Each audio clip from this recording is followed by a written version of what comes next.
Hi, everyone. Welcome back to the Lost and Found podcast. This is your host, Amanda. So excited to have you here today. Thank you so much for tuning in and supporting the show. Today's guest is someone that I've had the privilege of knowing for over a decade, and someone whose story truly embodies what it means to go from lost to found. Emmalee Rainey is a licensed social worker and mental health therapist based in New York City. She began her professional journey as a 7th grade science teacher with Teach for America, where she spent over a decade supporting students in and out of the classroom. But her journey didn't stop there. After years of deep personal growth and graduate school at NYU, Emmalee transitioned into full-time therapeutic work, where she now helps individuals navigate anxiety, ADHD, relationships, and emotional overwhelm through a client-centered, compassionate approach. She is also a fierce advocate for community, joy, and healing, whether she's leading the Ole Miss alumni group in New York City, co-hosting Mississippi in the Park, or belting out karaoke. She shows up fully as herself and helps others do the same. I'm honored to bring my sorority sister and college friend to today's episode. We talk a lot about letting go of who you thought you were supposed to be, how therapy can help you reframe your identity, and the powerful ripple effect of living in alignment. This is a heartfelt, grounded conversation about becoming who you really are, even if that means starting over. So I hope you enjoy it, and let me know what you think of the episode. As if I'm a pro, but it's whatever. I will be. We're using positive affirmations in this call. Yes, you will be. Just like your program is gonna pop off. Just like my TikTok is gonna pop off. It's gonna pop off. I love it. When I saw you start to do that, I was like, God, I need to be more brave on the internet, because I mostly post the clips from the show. I don't post me talking about things, and so I'm starting to lean in a bit more. Where I've been really practicing a lot. I don't know if you do this with your clients or not, but practicing listening to my intuition and leaning into what that actually feels like when I'm receiving whatever the message is. And last night's one, I got one that I posted that was right after I did a workout, and it was just in my head. I heard this voice that was like, you know what sucks? Not getting what you want. But you know what sucks more? Never going after what you wanted in the first place. And I posted it, and it was straight up after the workout, sweaty, nasty, because I was like, I have learned that the podcast episodes that get the most comments back or engagement back are usually those, when they're the solos, they're the ones where I had those intuitive thoughts and then did the script and wrote it and recorded it. And so it's kind of like, all right, if you start hearing a voice or you start hearing the thing, you just need to put it on and say it and see what happens. So it's just trying to guide you in the right direction, right? Yeah. It is wonderful that we have an internal monologue, but so very few people use it. Yeah, well, and I want to hear about your monologue too, because it sounds like you've had quite the adventure getting to where you are today too. But for those of you that don't know, welcome to this podcast. This is the Lost and Found, where I talk about my feelings and hope that somebody reciprocates. Today, we've got a really great show here. My good friend, Emmalee Rainey, we met in college. We were sorority sisters at AOPI. I have not actually talked much about my Ole Miss experience on the show, other than to talk about the hottie toddy. Yeah. Everybody say hello to Emmalee. So we actually have not seen each other since college. And I'm not going to admit how long ago that was, but 11 years, 10 years, 12 years. May would be 12 years. Yeah, I'm pretty sure. And that's wild, right? Yeah. It makes me feel really. No, we're babies. Gary Vee likes to say that we are babies. So I'm going to take him at his word. But we're here to talk today. She is a licensed mental health social worker, right?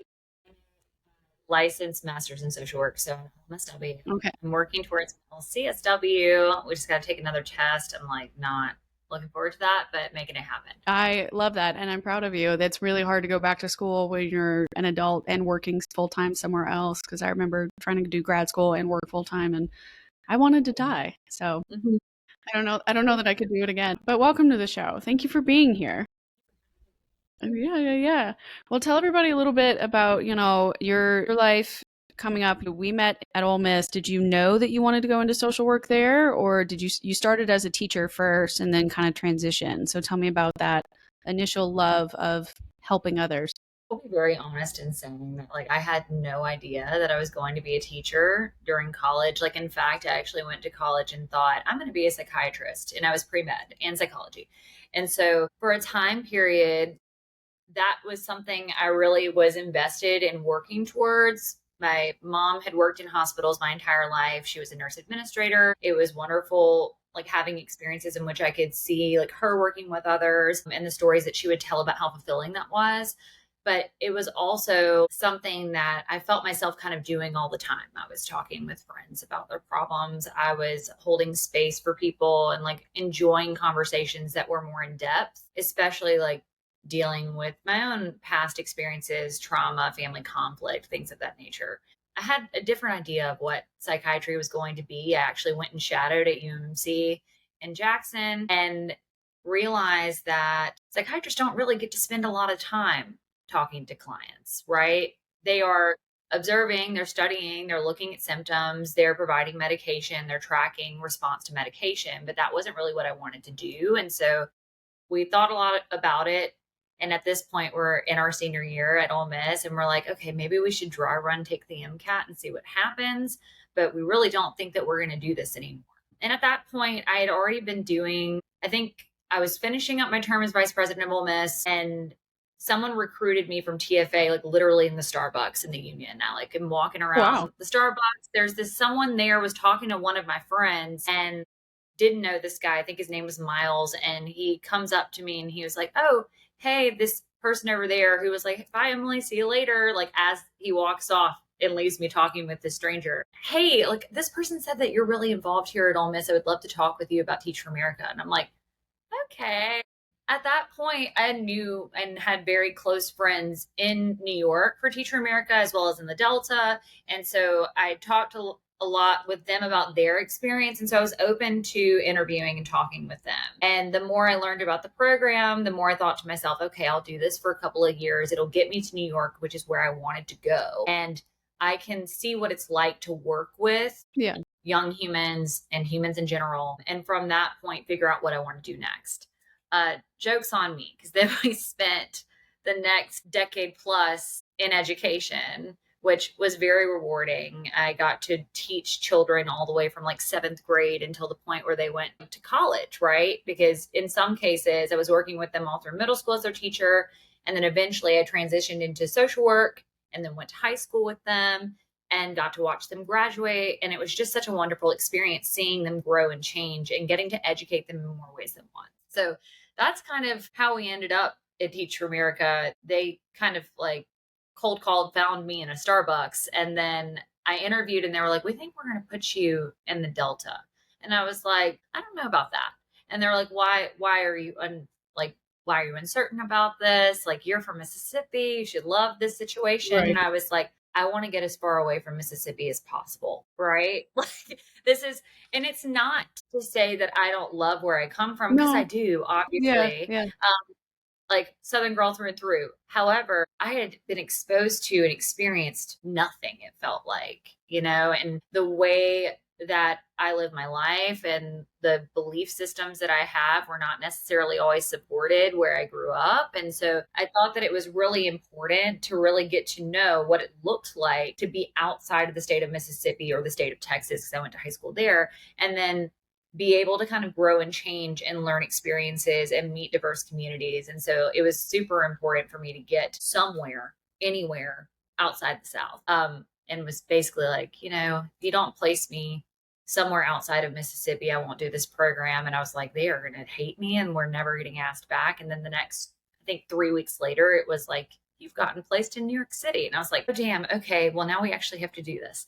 Now we actually have to make it happen. New York, Emily, that has to come true. Yeah. But it was fun. It was, oh my God. And I'm sure you have more questions about that, but that's kind of, it was very haphazard and I don't regret a thing about that. Yeah. It was amazing. What did you end up teaching? Because if you didn't teach psychiatry or psychology to the seventh graders. No. Although you kind of do on some level, you're teaching them really everything. Like, it's life skills hidden under a subject. Yeah. Yeah. So I actually taught seventh grade science. And so originally, then I moved up to eighth grade. So seventh grade science is like earth science, a little bit of chemistry, not really, more like Newton's laws, motion, the solar system, density, like different types of like force and just energy and all that. on to 8th grade science, it's now you're dealing with the human body and environmental science, as well as like dealing with, we talked a little bit about the animal kingdom and living things in general. So, and it's actually state tested. So the first year that I went into 8th grade science was a wonderful year, and it was a new content and I really enjoyed it. And I felt like I had more knowledge about that initially just from my pre-med track. And then the pandemic hits. And so we're literally in the middle of dissecting frogs on March something. I don't remember what date it actually was. I think it was like the 13th or so. Yes. And my principal comes into the room and they're like, hey, so we know that you're like knee deep in formaldehyde right now, but we need you to pack it up and we need to get the kids out of the building within the next hour because someone just tested positive with COVID. And you're like, oh, okay. Got it. So I like, had to put like my calm mode on. I'm like, all right, guys, everybody's going to hand me their scalpels. And because like you have to collect the scalpels one by one because people can't leave the room with the scalpels because chaos. So that was a whole situation. And then we walk out of the building and I spend the next year in my apartment. It's just too much and not enough. Yeah, God, I can't even imagine trying to teach science, which is so hands-on sometimes, especially for 7th and 8th grade science. I remember you're always doing something. You're touching it, you're testing it, you're seeing how it works in reality. You're doing the egg drop off the roof or something. Like you're very involved. So how do you do that virtually with students and not lose their attention or keep them in class and get them to show up? And it's in New York, I'm sure you probably had to, I don't know if you worked at a private school or one of the public schools, but the diversity that you're dealing with, if there's other cultural languages or differences or different neighborhoods every kid's from, like it's a lot to keep track of, and it's already hard enough to do it in person. I can only imagine your life virtually. Yeah. This was where I got really comfortable with filming videos because you were very much, I felt I was not even on TikTok at the time. I had TikTok, like I would scroll kind of, but I wasn't posting on TikTok.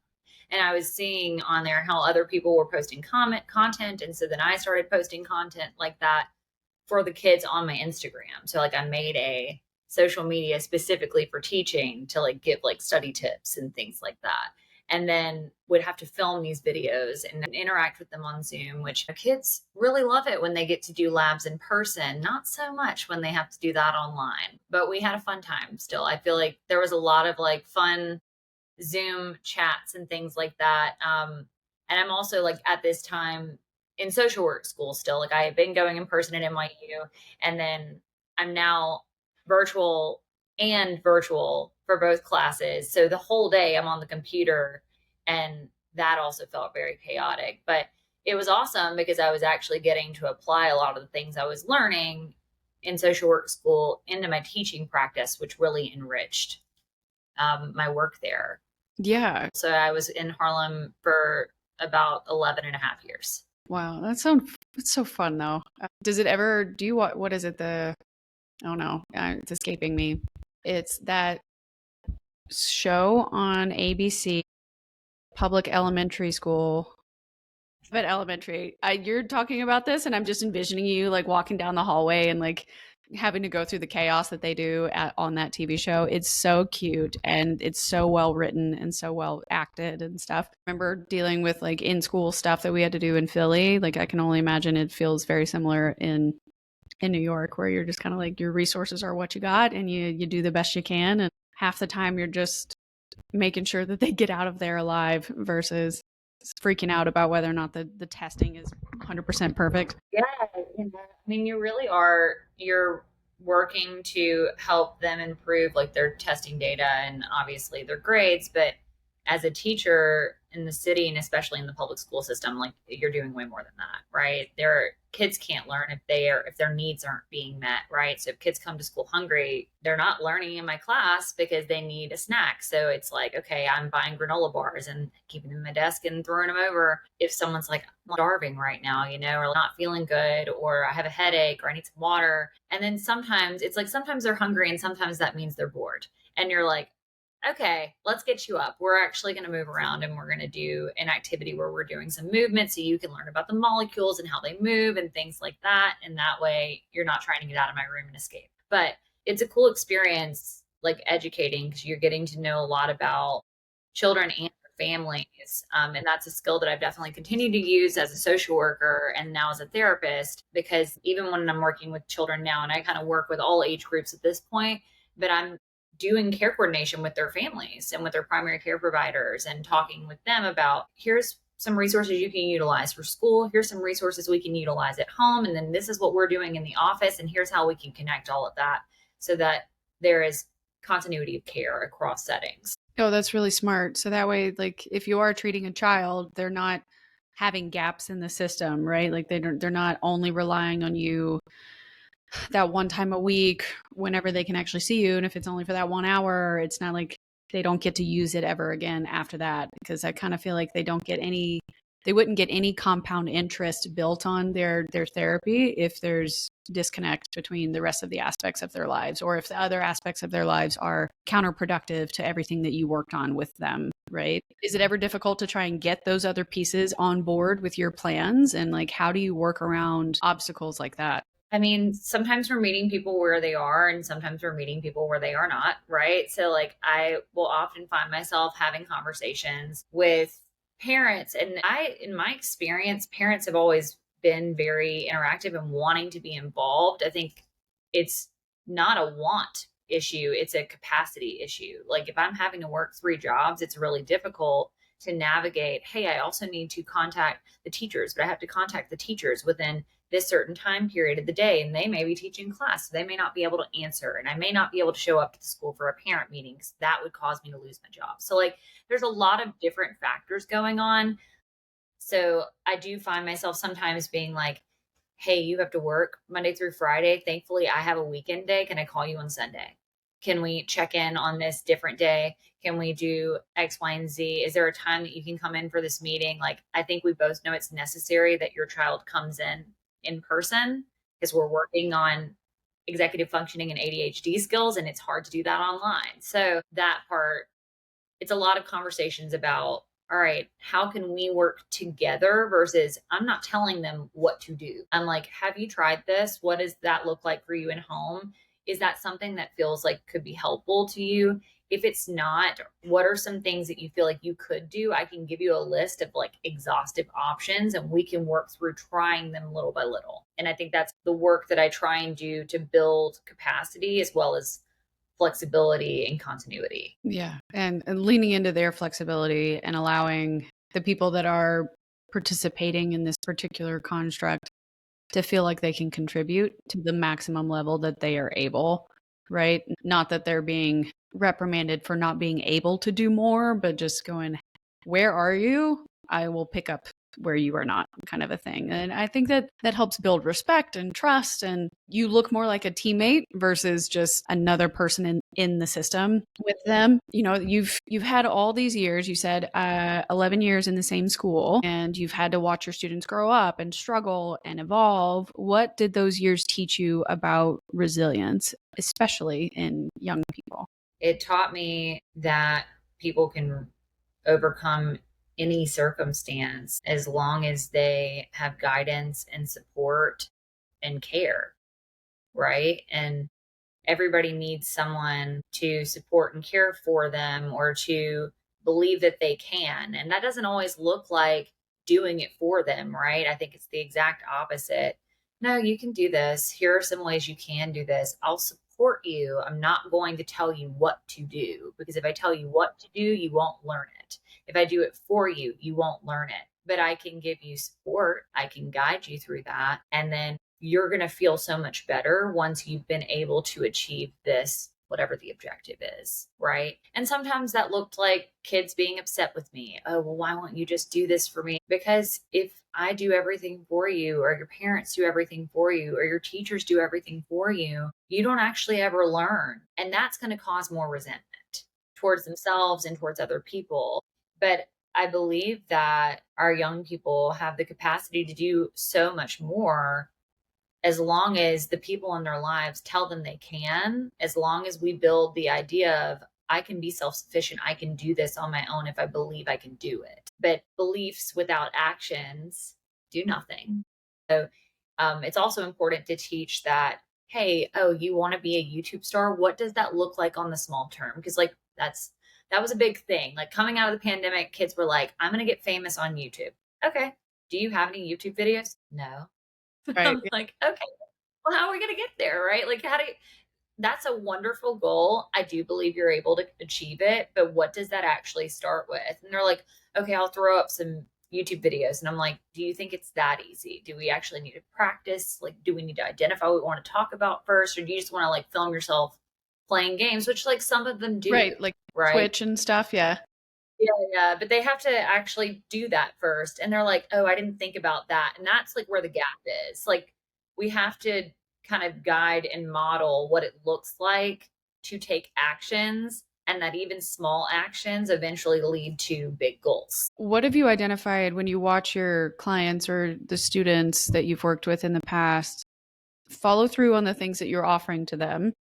What have you identified about their self-worth? Like, how does, I would assume that action also impacts self-worth, because we were talking about earlier, I, was having a really hard time when I left my old job and I started this as a side hustle, just a creative outlet. And I've learned a lot about myself by going through it and fumbling and making mistakes and ruining edits and like forgetting to post a video or, not knowing anything about YouTube, but putting it out there anyway and like just somewhat seeing what happens, but at least following through. And that has made me feel better about myself. It shows me that like I can, one, I can keep promises to myself. Two, not as bad as I think it is, right? Like it's scary to be vulnerable and put yourself out there and try something new, but you can see something that you created on your own and it comes with so much more value, I think, and you care about it more and you want to improve it and grow it and nurture it. And I think that impacts your self-worth. So I'm curious, what does that evolution look like to you from your end as like the teacher and therapist, and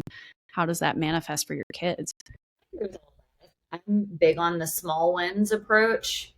People will do or believe what they have believed or what they have gone through in the past, right? Like our brain literally, like if we were to imagine that the world was kind of our For You page, and our thoughts were all on that For You page, if I've always thought, oh, I can't do this or that's not possible, etc., I'm going to keep finding that on my For You page, right? And so I will see everything through the lens of I can't do it, it's going to be a bad day, etc. And sometimes we need some small wins, and metaphorically this could look like I do something that I know that I'm going to be able to excel in. I'm going to start trying to read 5 pages a day in a book if I'm a kid, or I'm going to start doing these quick win sheets to test my skills on something. And in therapy, it's like, I'm going to just practice getting up 5 minutes earlier, something small. And if I achieve that, my For You page starts to change, right?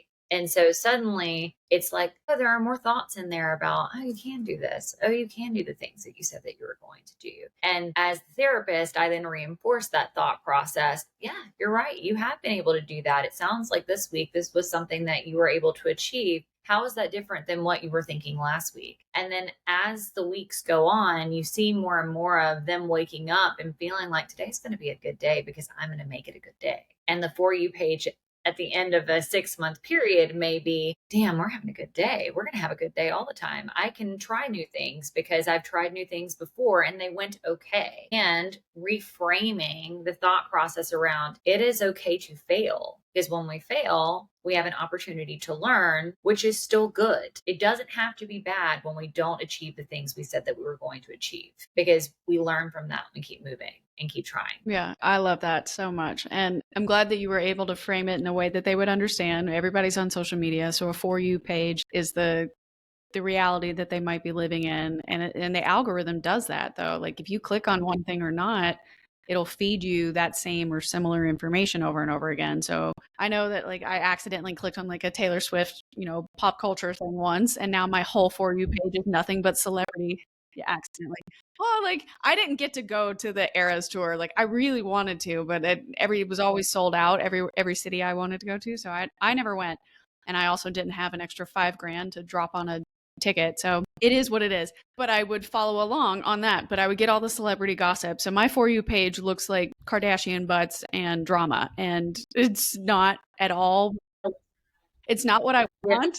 It's not what I search for, but now it's just full of it. And so I'm really grateful for the podcasts Instagram page, because that page is all the self-actualization stuff, the manifestation stuff, the positive, encouraging stuff, because that is the only things, it's the only groups that I follow on there, and it's the only stuff that I repost at all. It's luckily that's the page where I can get a lot of that good positive energy, versus my personal page is hot garbage, but it is what it is now.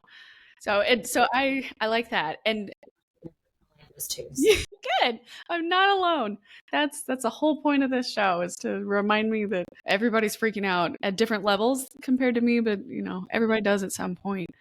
I like that what you were talking about, though. It reminded me of an episode that Mel Robbins did where she talked about it's called the RAS in your brain, the reticular activation system. I'm butchering all this. I'm like, you might know because you talk about it.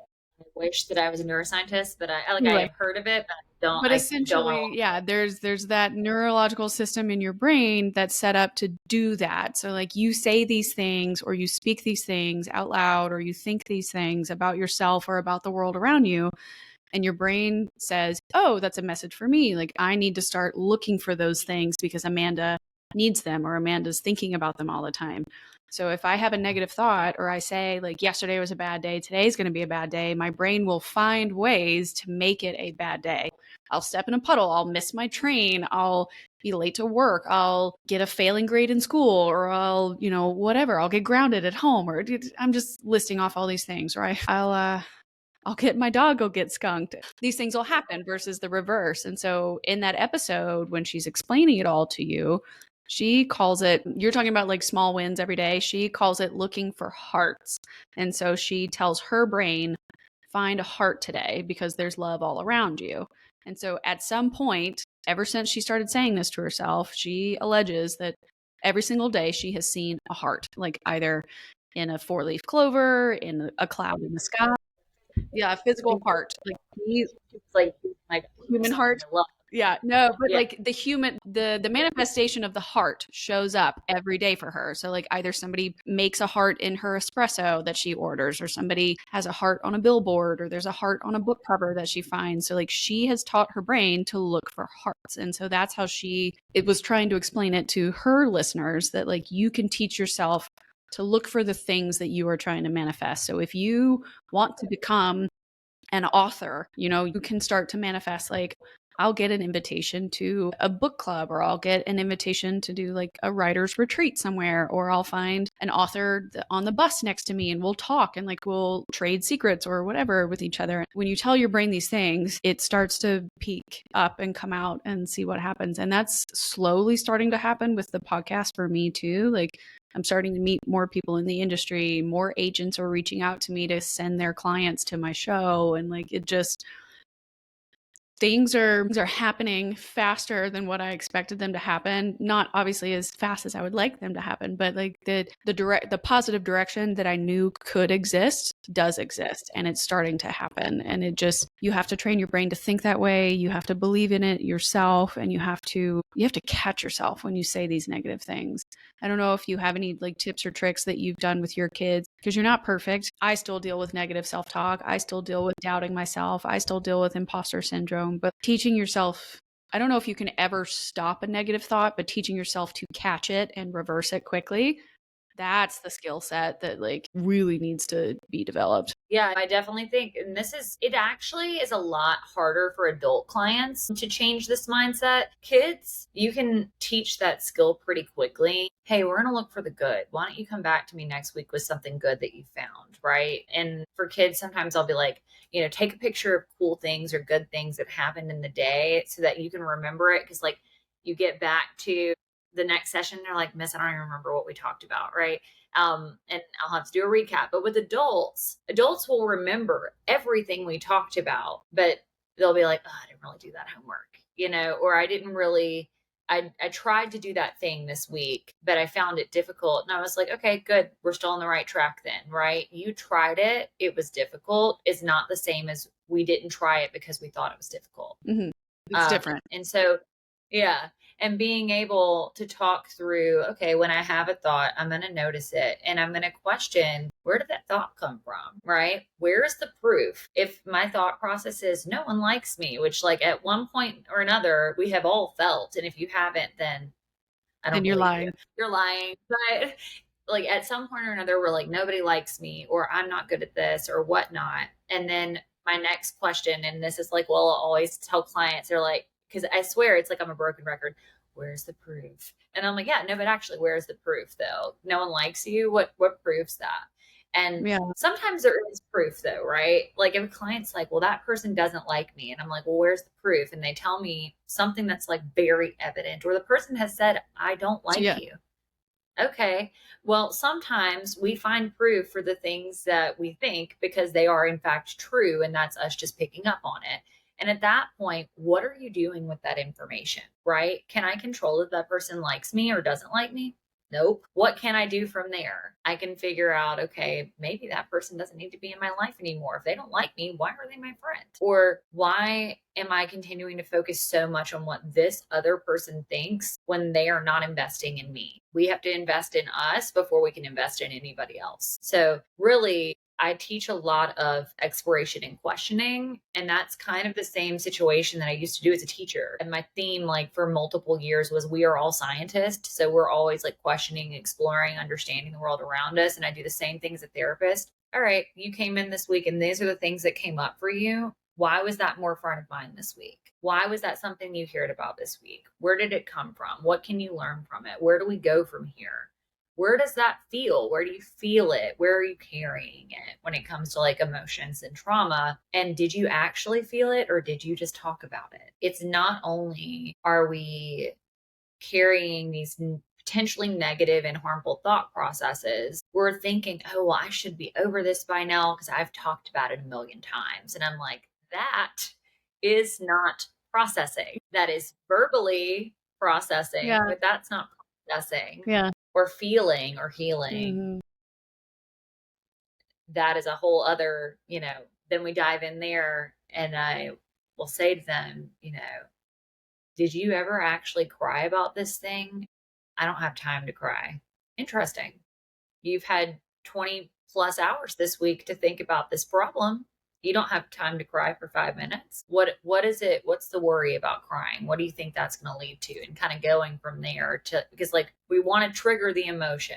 We want the emotion to come up because if we don't feel it, it continues. Avoidance always comes back, whether we like it or not, and often in ways we do not like. Yeah. Or burying the problem only postpones the actual process of dealing with it, right? Like eventually it's going to happen. The only way to, I don't know if you've seen that metaphorical, like the dirty water on Instagram, where like it's like soil or something inside of water and it's all mixed up and stirring around, and like that's your metaphorical trauma or issues or concerns or worries and like your anxieties, depression, but you're not addressing it. So how do you get rid of that water? Because you can't just dump it out. Like that's nixing it, and that's not going to work. So like how do you get rid of that? And the only way to do that is to pour clear water directly into it until it starts to like push the dirty water out of the cup, and it overflows over and over and over again until all the dirty water's gone and it's just the clear water in the cup. And it's kind of like it's going to sit there and fester until you actually pour into yourself what you need to get it out, and whatever that looks like, whether that's crying or going to therapy or like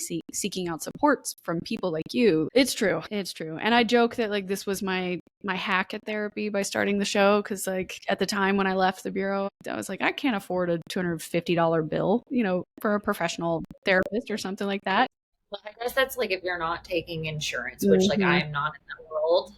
Yeah. But wow. Yeah. Okay. They're expensive, which is why I think stuff like I would talk, like the talk therapy stuff, BetterHelp skyrocketed and stuff during COVID. And I've also heard horror stories about those programs in different ways. And like some people love it, some people hate it. I think it just kind of depends on who you get matched with and stuff. But I didn't do it. So I originally was being sarcastic, like I'm going to just talk about how I feel and start the show and see what happens. You were sitting there talking about it's good, but did you process it? Like you should be over it by now, or you're telling yourself to be over it by now. And that kind of resonated to me. It was kind of like, I think I'm mostly over it, but it's not necessary. I don't think I'll ever be over the fact that I had to let that life go, but I've accepted the fact that I needed to let it go in order to move forward. Losing that original dream or having that door closed before I got to close it myself. Like most people, they can retire or they choose to leave for whatever, a different opportunity, a different thing. I kind of felt like I have to leave or else I'm going to hate my life. And I didn't want to hate my life at the end of 25 years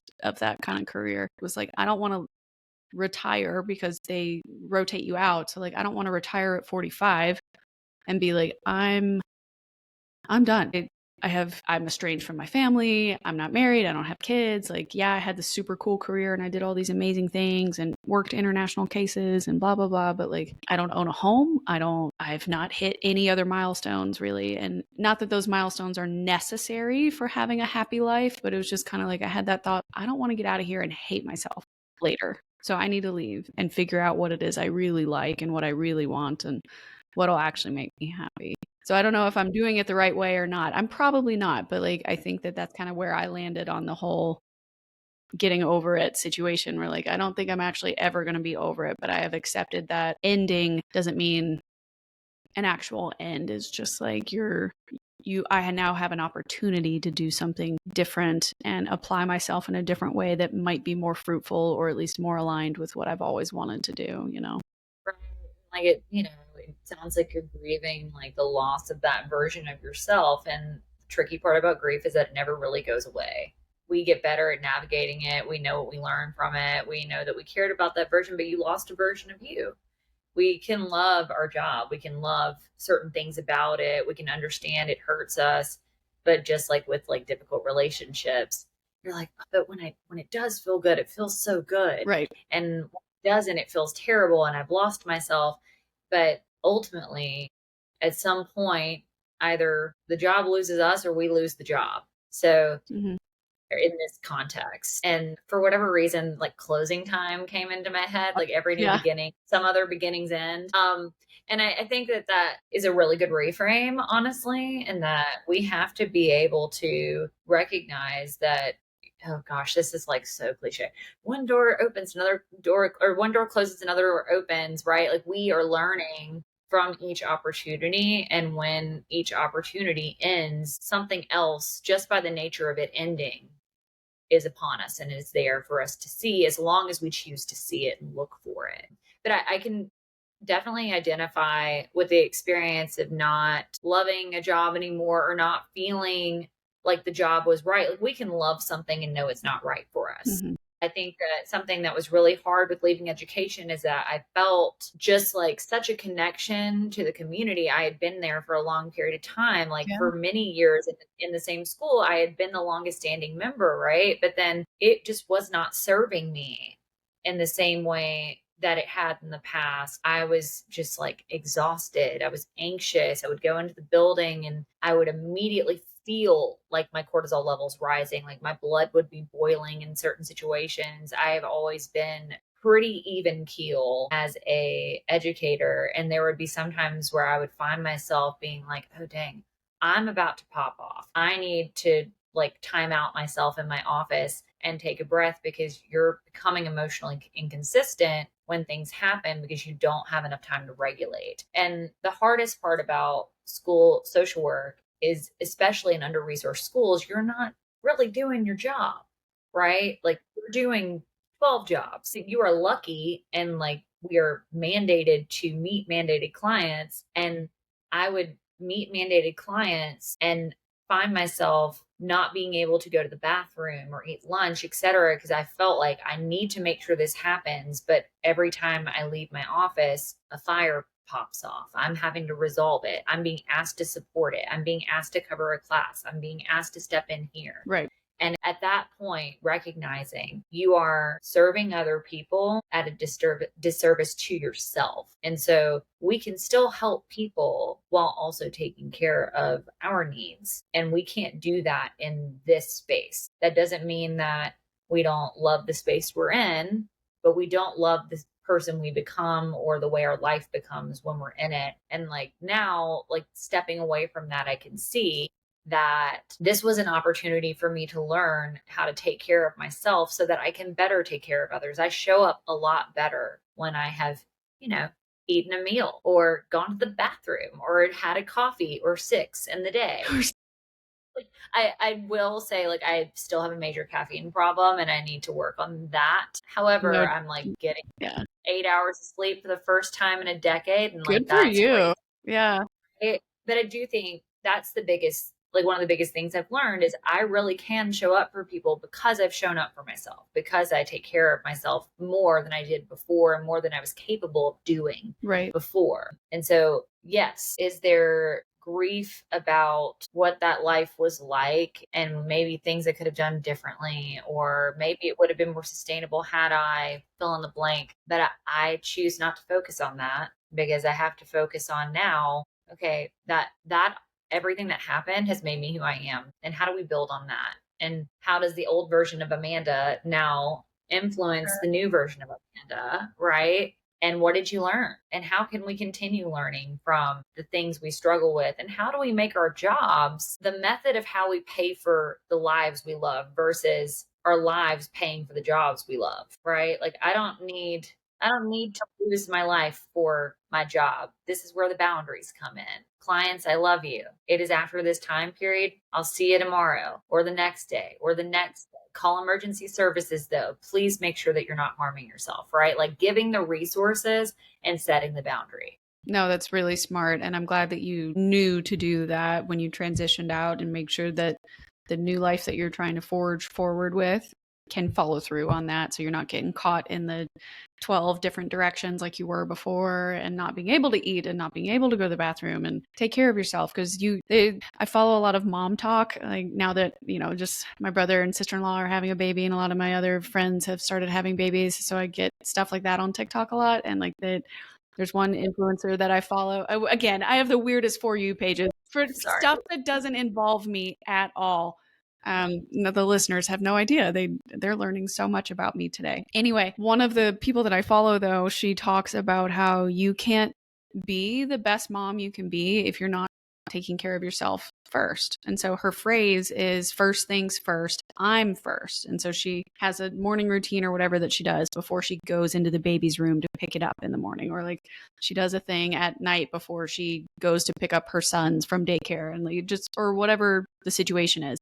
But first things first, I'm first. If I have to eat first before my kid, so that way I don't freak out or like lose my temper when he knocks over his juice, like whatever it is you got to do that. But like, especially for you being a therapist or a social worker for the public school system in that way, you have to be able to be on point and paying attention to each individual child and like remembering what they need and what's going on, because they're all going to be different and the cases are unique. And if all that starts happening and you're tired and you're blurring it together, you're not doing the service to the patients or the clients that you want to give them. And I know that that means a lot to you. And I think that's really smart to not let your career validate who you are, or not getting all of your purpose only from that one thing. When I sent you the questions, I know I had one on here. You've talked about how validation can be dangerous when it comes from the wrong places.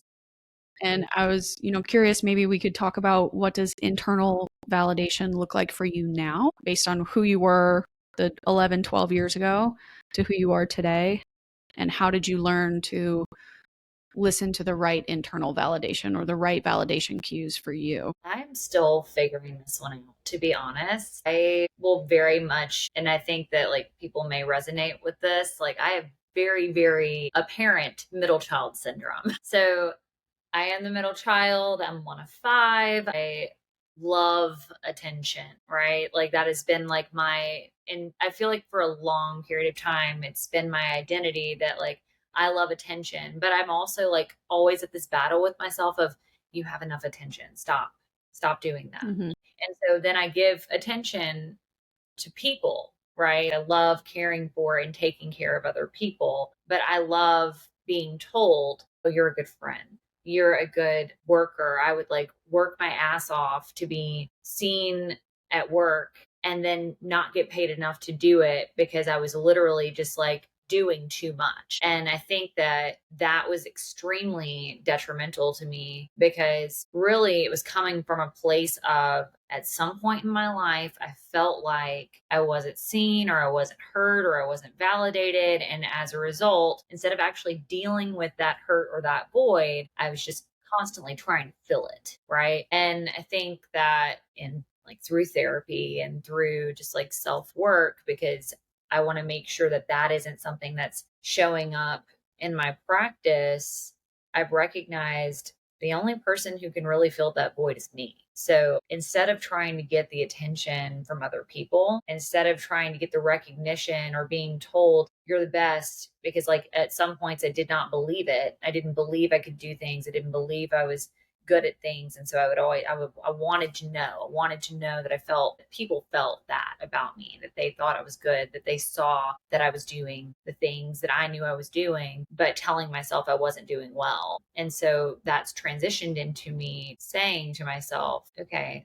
instead of doing this thing to try and get someone else to validate you, validate yourself. Take yourself out. Tell yourself that you look really good today. Cook that thing for you, like critique it yourself, do things to take care of you, fill you. And then that way you're showing up in the space more authentically and feeling a little bit more whole, because like other people can't complete me. They can only compliment me. That's the point I'm at with that. I think we so much want validations from others, and we're missing the point on this. We have to actually validate ourselves. And that looks like whatever it looks like for you, whatever you feel is your lowest point of validation, working on that. If you know that you don't like your body, finding ways to move it, finding ways to appreciate it, and so on from there.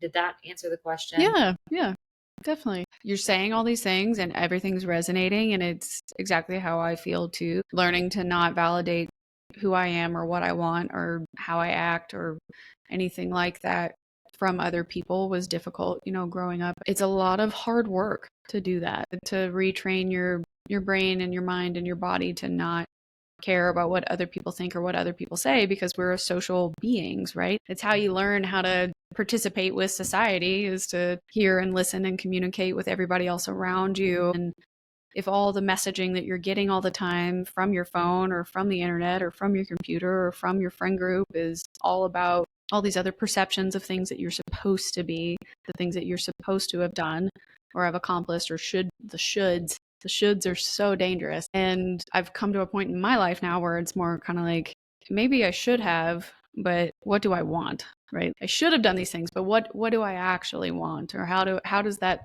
if I were to follow through on that should, how would that actually make me feel? And if it's a good thing, then okay, great. Let's try and fix that, or let's go towards it. And if it's not much of a reaction, if it's indifferent or if it's negative, then it's kind of like, all right, then we're not going there. We're not going to believe that or whatever. And a lot of it's just, for me at least, it's the reality check. I have to snap myself back into place. Or if I'm having body image issues, just as an example, it's kind of like, okay, let's really think about it, right? Compared to across the board, you're actually in the middle of the bell curve. You're pretty healthy. You can physically move. I have to remind myself, you have all of your hair. You're not going to doctors all the time. You can walk, you can talk, you can use your hands, you can take care of yourself.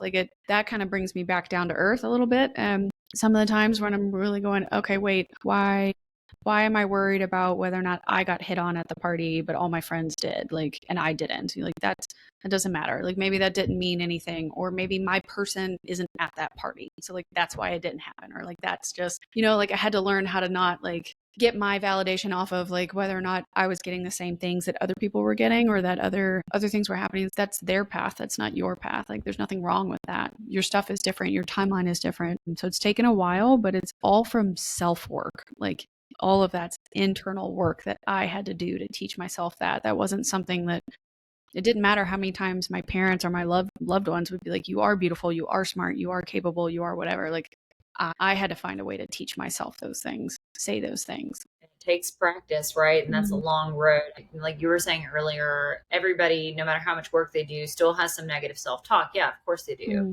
Because we also have to factor in the self-talk that's coming from the environment, right?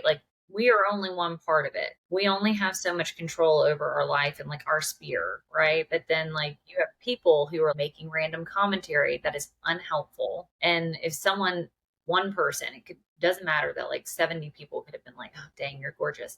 And then one person makes a comment about, like, for me, someone said something about my nose one time in the fourth grade, I think. No. It is, it is the thing that sticks, right? Like, in that, Uh-huh. that's a weird feeling. You're like, I have one of those. I Yeah. that like I like my face. But if I focus on that one thought versus the 70 other good ones, that's a me problem, right? So like being able to challenge and work through, okay, how much influence am I allowing other people on the way I think about myself? I have to practice. Okay, yeah, they said that. We're moving on. They are entitled to their thoughts and feelings. They may actually not even feel that way. They may have just said it because maybe they were having whatever is going on, right? Yeah. And even thinking about what you were saying about getting hit on in the bar, because I have a lot of clients dating right now, and there's a lot of comparison that goes on, right? Yes. Having the conversation about jealousy. If we feed jealousy, we are just putting a lot of thought into what other people have that we don't, rather than putting more effort into what we can control and what we want to do. So I saw something recently about reframing jealous thoughts to be like, take that thought, notice that person has something that I want. That doesn't mean I can't have it. Let me be happy for that person, and let me go and make actions or make choices or start telling myself things that are going to guide me in the direction to get that too, because we can all have it, right? Like, and I think, there's also like the myth of zero sum and thinking about Yes. delegation of resources to all of the humans. Oh, if they have it, then we can't have it. No, we can all have it, right? So, like, being able to recognize some of our insecurities and the need for validation and the need for people to see us or to give us things or to be recognized is not only dangerous to us, but it can also be dangerous to others, right? And like, that's actually more important to me at this point, is making sure that, if my own issues with validation cause harm to clients because I need them to think that I'm the best therapist, the greatest therapist ever, like, no, like, then I'm not doing my job. So, like, I will push myself to like have conversations and ask for feedback from clients too, right? Like, hey, like, what's been working for therapy for you? Like, what are the things that you think that I can do better in my practice? What are the things that we could do better? What are you looking for? And even sometimes telling clients like, hey, this thing that you need right now is out of my scope of practice. And I can sit here and work with you on blank. But if this is something that you're really trying to get into and I don't have the practice in it, like, I'm not trained in EMDR. Right.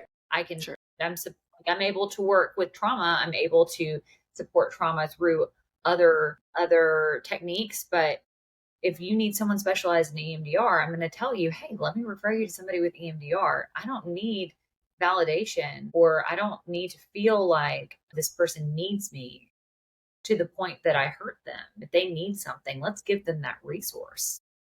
Yeah. Does that make sense? Yeah, it does. Yeah. Not to you're taking your ego out of it, right? Like you're making sure that you're doing the best that you can because you're only operating within your limits. I think that's really smart. Like just on a technical standpoint, but on a legal standpoint too, you don't want to do something that harms one of the clients, even if it was unintentional. There's no point in trying to walk that line if you don't need to. I'm really glad though that you brought up the part about jealousy, because one of the follow-up questions I was going to have to you was how do you talk to your clients about the fine line between jealousy and envy? Because I've heard, I don't know if you follow the Girls Gotta Eat podcast or not, but they had an episode a few months back about talking to a psychologist about that. But that jealousy is the ugly one, right? It makes you do crazy things. It's the whole like Carrie Underwood key your car situation. Like it's not the you go to a different place, you turn into like an irrational person, you go into a fear mode. Jealousy is more like that because you're afraid something's going to be taken away from you or that it's just not going the way that you want it to go. You're trying to control something you can't control, versus envy is the one that you kind of talked about, where it goes, I want the thing that they have, but what can I do to make that thing show up in my life or happen in my life that fits my life the right way? Like, kind of a thing. Like, if it's the body image issues, we're using that just as a metaphorical insert here. But like, oh, wow, she looks so good, or oh, wow, he looks so good. I wish I could look like that or do that. Okay. Do you know what it takes to get that, though? It's a lot of physical effort. It's a lot of dietary effort, especially in bodybuilding. It's a lot of discipline and determination to get to that kind of level of competitive performance as an athlete. Like, that they walk across a stage, yes, but they are professional athletes to do that. And a lot of times building that muscle takes multiple years. Do you want to invest that kind of time and money into that effort? And if the answer is yes, okay, we can come up with a plan. We can figure out how to help you get that body. But to be so hyper focused on like, I want to be like that person, you're never going to be like that person, because you are you. And that's cool. That's the cool thing about life, is that you get to be you. There is no other you. You can make whatever that life looks like from their perspective happen in your own, but it's going to look a little different in yours because you are different in and of itself. And it's important when I'm working with clients just to recognize, what is that jealousy serving you with? Like, often our negative thought patterns and our negative feelings, they're trying to protect us in some way. Mm-hmm. Like, they're there because we feel a void in something. We feel like we're lacking or missing something. And rather than continuing to compare yourself with other people, how do we fill you up? What can you do? What can you change? Can you learn? Because if you really want that, like you just said, let's get you the resources to work towards that. And if you start trying that thing and you're like, maybe I don't want this that bad. Okay, well, then we shift our attention to something else, right? Like, but change is hard work. And the hardest part of change is actually starting, right? Because many of us are in pre contemplation, like, I don't really even know if I need to change. I don't even know if that's something that I want to do. I want to talk about it all day. I want to talk about this thing that I want from somebody else, but I don't actually want to do anything about it. And then as time goes on, if we start seeing, I do actually like whatever this is. Mm-hmm. Like, I like learning about financial literacy. I enjoy math now as an adult.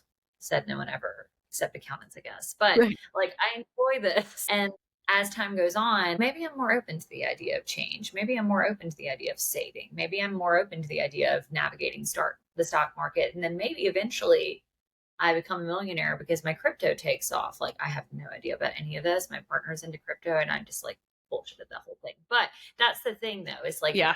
if that's the example we're working with, it starts with an idea. And just like, my goal with clients is to introduce the possibility of, well, what makes you think that can't happen? You know, if they say, I could never blank. Okay. What makes you think that? Where does that come from? Does that come from a place of like, someone told you weren't able to do this? Does it come from you tried to be a pole vaulter and it didn't work out? Because like, same. But that doesn't mean that you can't do other things. Maybe we aren't trying to be an Olympic athlete, but if we're trying to just practice health and wellness, you can look up a YouTube video and start doing some exercises. If you have some like physical limitations, then we can do chair yoga. Like, let's figure out the resource for you. Right. That's smart. And I love that. If you were to have a client that came in and said something similar to that, like, I want this thing, but I don't really know how to get it. And like, if we're going to do insert example for any of the listeners that are feeling lost or like kind of stuck in their lives, and they know they need to make a change. They know they need to try something new. They know they need to get out of their rut, but they really just don't really know how. If a client were to come into your office and say something like that, Miss Rainey, you know, I feel stuck and I don't know who I want to become or where I want to go, what would you say to somebody that said, I feel lost? What would you do to help them work through that as a therapist? I think that I would probably start with, what would make you feel found? What does lost mean to you? Because lost to them may not be the same as lost to me.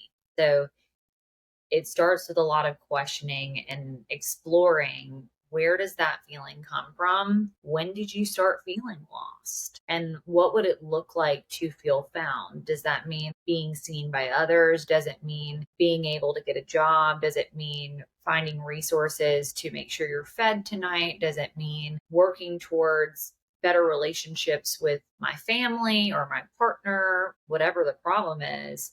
Because like often being lost is just another state of like cognitive confusion and chaos, right? Like feeling like things just aren't making sense as they are, and understanding that sometimes things don't make sense when we're in them, and finding the direction we want to go helps us to make more sense and create a sensible or a place that makes more sense, right?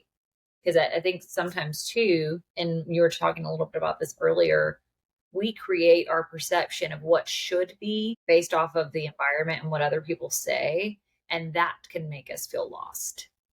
And so recognizing, do you feel like you feel lost because everybody says you should be like this? What do you actually want? And starting and going from there. And then based on how they answer, we would explore, we would support, we would validate. Lost is just it's like a state of change. It's necessary to figure out what we want to do next.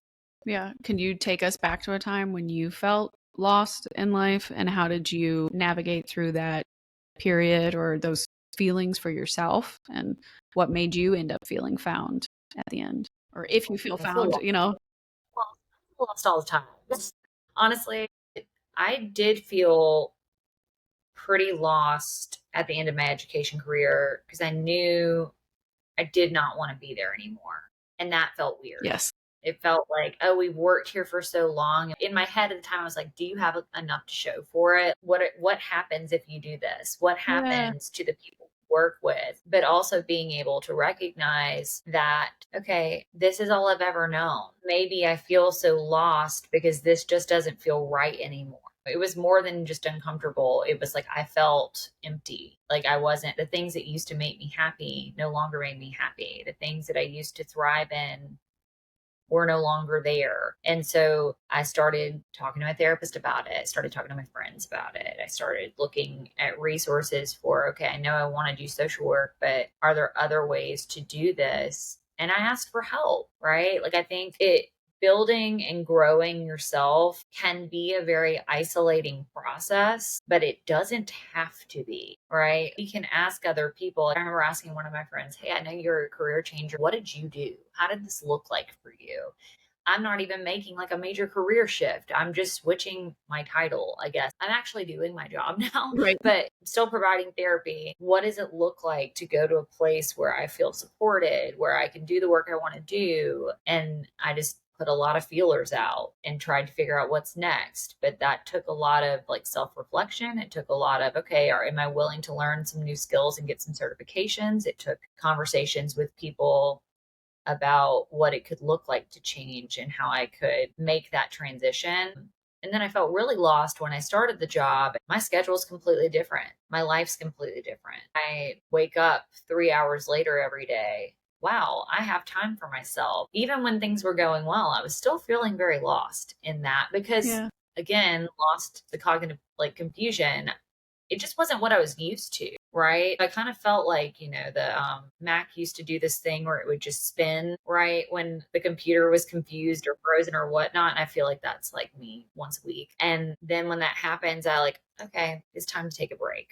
Let's take a break. Let's figure out what we need and let's go from there. No, and that's smart, right? That you're actually taking the time. And it sounds like throughout this conversation though that you've had multiple times where you've had to reframe yourself or reframe your identity. So I'd love to transition a little bit into talking about your new profile on Instagram. I admit I'm sorry if it's also Rainey Reframes on TikTok or not. I don't know, but at least I follow it on Instagram. I love it. And so you're doing all these little snippets every day, but I'm wondering if you could talk a little bit about what encouraged you to start doing the reframe clips, and what does, reframing mean to you now? And is there kind of like a recent reframe that you've worked on for yourself? So I started this account as a way to provide access to resources for people who may not necessarily have found a therapist yet, right? Because I know that it can be really difficult to process and deal with the state of human existence as it is, but also just our minds are constantly just reeling and going. And so, in some ways, this account has been a really good outlet for me to talk through and practice my framing on different techniques and strategies for clients, because I will come up with metaphors or I'll think about something and I'll talk about it and I'm like, okay, I can use that in sessions too. And then it became people would message me and say, what are your thoughts on something like this? Like, how do I navigate this type of situation?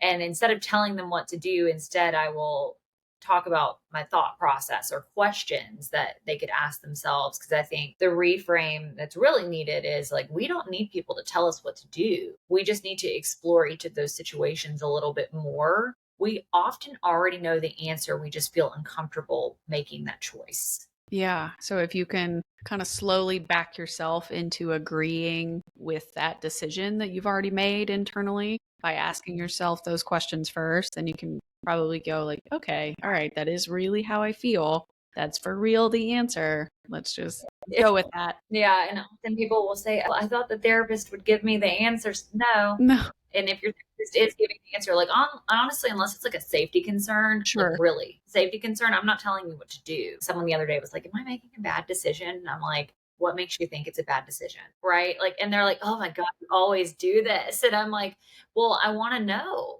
Right. And then often by the time that they've explained it, and I'm like, okay, well, does that sound like a bad decision? And they're like, no, it doesn't. And I'm like, okay. And they're like, you didn't tell me anything. And I'm like, yes, I didn't need to, because you told yourself. You just needed to hear someone else ask you questions about it so that you could confront it with yourself. External validation, right? Like, I'm having this internal conflict. Am I right with myself? Yes or no? And the therapist can't do that. They can prompt you, right? But they can't give it to you. That's smart. What have you've only been doing it, I think, for, a couple of months now, but how has doing the Rainey reframes impacted your life so far? I've gotten a lot more comfortable being on camera. I've gotten a lot more comfortable talking about different strategies and emotions and providing better context. I also feel less insecure about sharing my own experiences, right? You don't do that really as a therapist. You may provide context from time to time, but I try not to do that because those sessions are not about me, they're about them. And so ultimately, this is like a space where I can kind of share a little bit of myself and normalizing the fact that like your therapist may be a hot mess, honestly, right? Right. Like, Yeah. but actually, that's okay because we're all allowed to have our own internal chaos. And then I can show you how to work through it. That is the goal. Like, if I'm in here presenting as perfect, presenting as like I have my shit together, that is just a lie, right? So like being able to normalize, it's okay to feel this way, to have the cognitive chaos and to have the self-doubt. And we can also start working through that and supporting each other through that process and reframing what it looks like to be the humans that we are. Well, Emily, this has been honestly so fun. We didn't really reminisce necessarily with each other, but if I'm ever up in New York, I'm definitely going to call you and say hi and In Tennessee, I mean, come back to the South at some point. yeah, well, you're always welcome. And I'm in a really small town now, but I'm very close to Nashville, so I can pop back over whenever. But whenever you're back, it'd be so much fun to see you or to catch up or to find you in New York too. This has been really great. I think a lot of the listeners will get a lot of really good insights out of this. And hopefully, this conversation has encouraged people to seek help if they need it and understand how much benefit they can get from talking through things with somebody that's in a profession like yours that can help them with thinking through their trauma and not just burying it and letting it fester or get in the way of whoever it is that they want to become, and like helping them realign their life in a way that's going to be beneficial for them and help them be happy. So let everybody know if they want to interact with you or they want to follow the reframes, cognitive tips and tricks. Like, let us know the best way to reach out or contact you. Yeah. They can follow me on TikTok or on Instagram at Rainy Reframe. names. And then they can reach out to you personally if they want my email address, if they're looking for resources specifically in New York. Yeah. That is the only state I work in. But I can also support with maybe finding resources in other states too if needed. Thank you so much for having me. No, this has been so fun. I really appreciate it. I've enjoyed it and learned a lot myself. So, and it's helped me feel better about my chaos and processing. It's kind of like, all right, I can figure this out too. If her 5-year-old clients can do it, I can sure as hell do it. My 5 to like 80-year-old clients can do it. Like really, like Yeah. You are never too young or too old to work through and reframe your experience. So thank you so much. And I will see you soon. Yes. Yeah. All right, everybody. We're closing out. You know how to find me. hello@podcastforthelost.com. Send me an email if you ever have listener questions. We will read them on the Wednesday episodes. All of my socials are Podcast for the Lost. We are on TikTok, YouTube, and Instagram. Reach out. Let us know what you loved about the show, and we'll catch you next week. And remember, wanderers are always welcome.